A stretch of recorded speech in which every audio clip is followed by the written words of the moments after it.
otras historias. En mi loca percepción del mundo inherente al sueño que la mente proyecta, en mis primeros años de juventud e independientemente de la carrera que estudié en la universidad, desarrollé una pasión por el estudio de la historia del mundo. He tomado muchos cursos, he leído infinidad de libros y he conseguido 2 diplomados de distintas universidades en historia de la Segunda Guerra Mundial y el Holocausto, además de otras certificaciones en estudios relativos al judaísmo y al tema del antisemitismo en el mundo. No te preguntes el porqué de este tema, ni yo lo sé. Todavía hace poco más de 10 años me intrigaba saber cómo alguien que practicaba para hacer un perdón habitual del pasado acumula diplomados acerca del pasado. Hoy me queda relativamente más claro, precisamente para perdonarlo y seguir haciéndolo.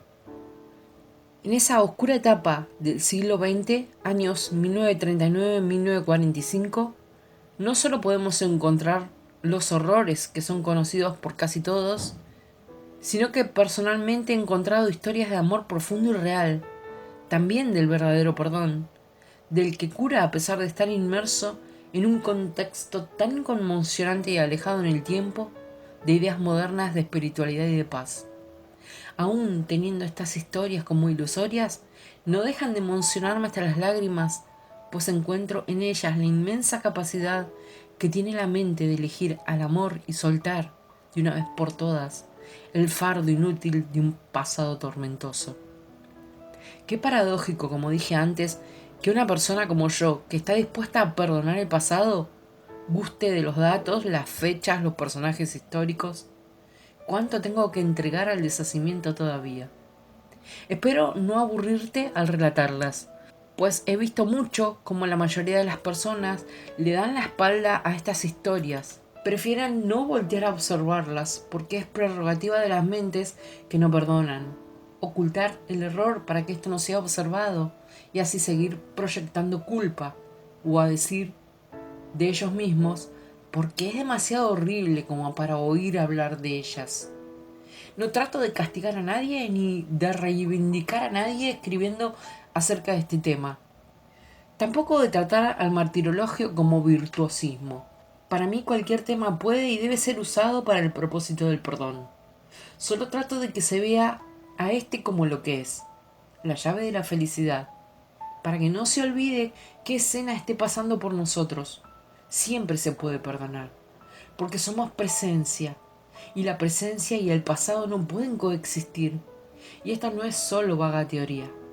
También me atreví a incluir historias como las siguientes en este libro, porque recordé que la misma Helen Schumann y su familia, al haber sido judíos, tenían frecuentes discusiones al respecto de este tema. Y ella decía a su esposo o a su padre que el pasado es pasado y había que dejarlo atrás sin rencor. Obviamente ni su esposo ni su padre coincidían con ella en ese aspecto.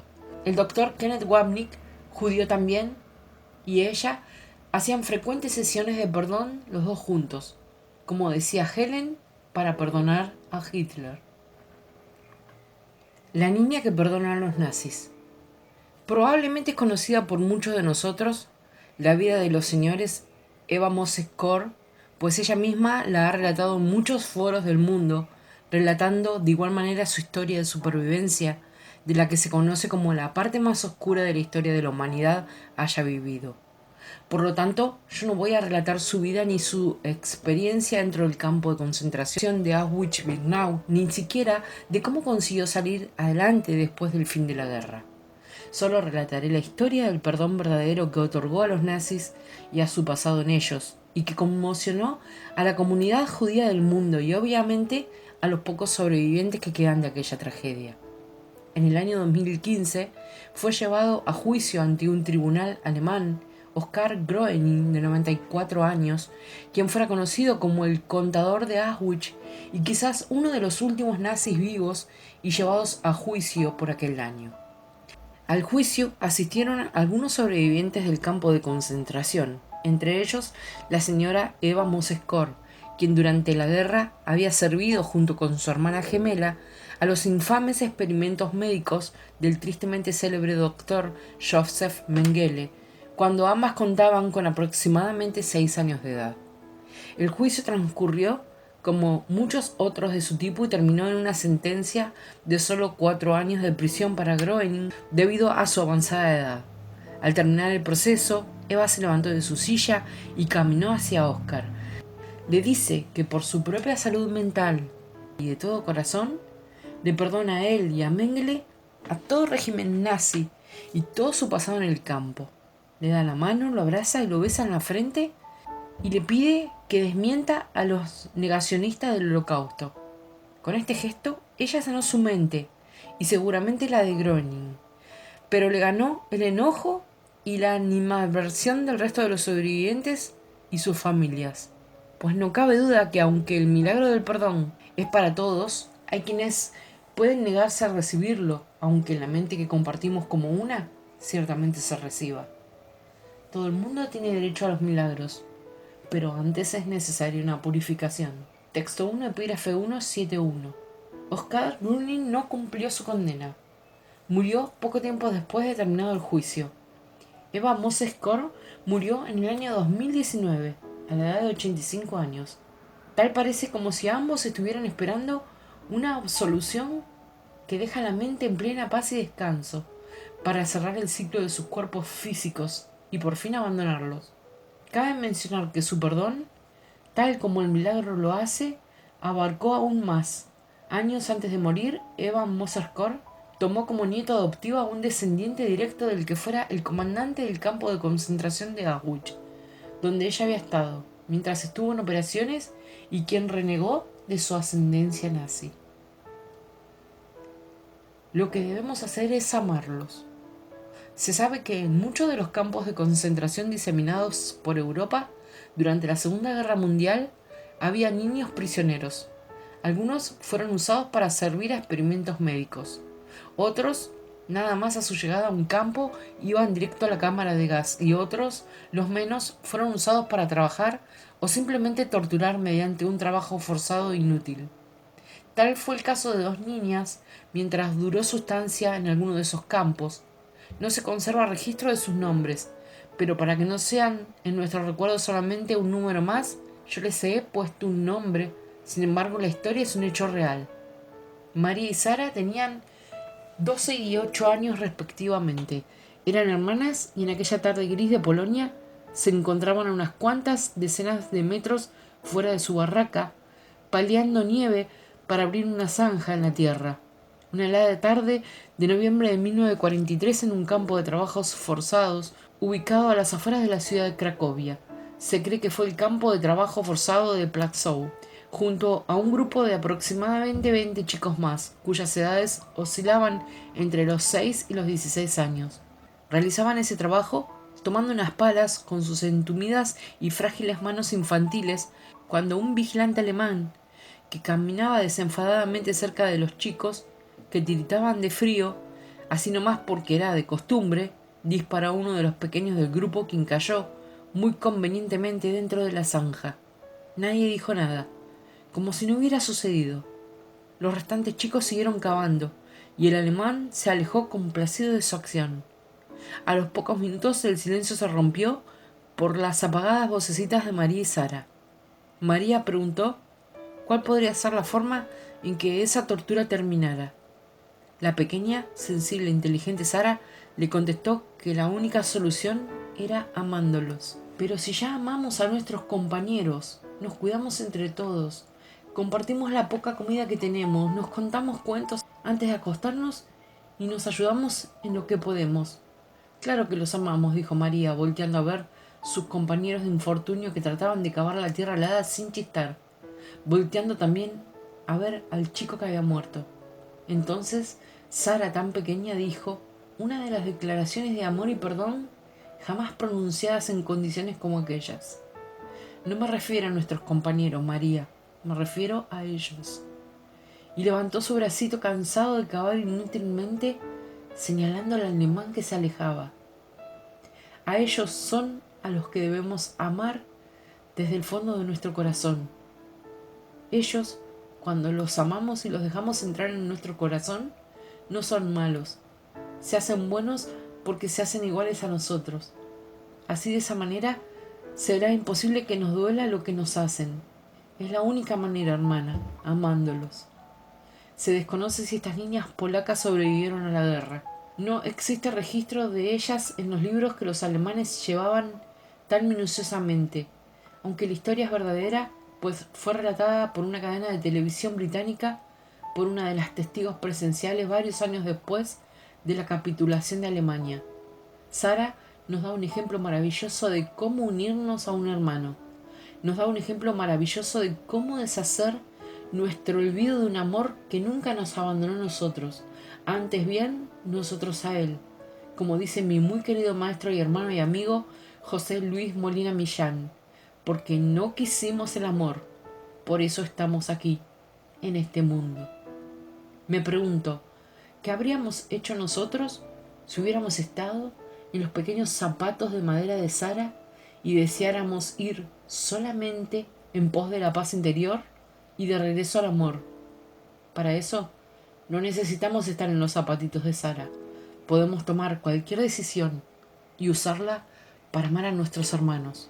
Ya hubo quienes tuvieron vivencias extremas en la carne. Ya no necesitamos tenerlas nosotros. Siempre que percibes un problema, es que en algún momento decidiste no amar a un hermano, como dice el curso. Mensaje de esperanza. El soldado británico Eric Lomax fue uno de los miles de soldados aliados capturados por el ejército japonés durante los últimos años de la Segunda Guerra Mundial. Fue prisionero de guerra y víctima de las más atroces torturas y vejaciones dentro de los campos para prisioneros de guerra del sudeste asiático. Al momento de su rescate y liberación, y de la posterior firma de rendición de Japón, habían sanado y cicatrizado muchas de las heridas en el cuerpo de Lomax, pero no en su alma. Después de septiembre de 1945, iniciaría para Lomax quizás la mayor de sus torturas, la tortura de los recuerdos, la tortura emocional. Eric Lomax sufrió durante casi 40 años lo que ahora se conoce como el síndrome de estrés postraumático, que le impidió hacer una vida normal, reintegrándose a la sociedad de manera sana y satisfactoria. A medida de la década de los 80, el ex combatiente por el ejército inglés se entera por su esposa de que Nagase Takashi, su torturador principal durante su cautiverio en Tailandia, país que ocupaba Japón en los años de la guerra, daba una nota a un periódico donde aceptaba su profunda culpa por su implicación en los crímenes de guerra que cometió el ejército al que sirvió hacia los soldados capturados, acompañada de una fotografía reciente. La señora Lomax le muestra a su esposo la nota y la fotografía, en la que su esposo reconoce perfectamente a Takashi. Lomax había sido atendido en un tiempo por una fundación médica para la atención de víctimas de la tortura, y ellos le sugirieron como terapia escribir sus memorias para que sirviesen de catarsis a su padecimiento emocional. Entonces escribe su libro El hombre del ferrocarril, que se publicó en 1995. Además, le sugirieron una alternativa a la venganza, la reconciliación. La señora Lomax pide una cita a Takashi para reencontrarse con su esposo, la cual el japonés concede. Lomax hace a un lado su odio para sembrar un mensaje de profunda esperanza para el mundo, el perdón. Cuando Lomax llega al reencuentro con Takashi, precisamente en uno de los lugares de la tortura, del trabajo forzado a los que los prisioneros fueron obligados, el puente para el paso de un tren conocido como el tren de la muerte, Lomax ya sabía que había perdonado totalmente a Takashi. Se dieron la mano, hablaron largamente y dio comienzo una extraordinaria amistad que duraría hasta la muerte de ambos. Después de ese encuentro, los dos hombres sentirían una verdadera liberación. El perdón había llegado para ellos dos, y no me cabe la menor duda para la mente entera. Historias como las anteriores hay muchas, por supuesto que no pueden ser contadas todas aquí.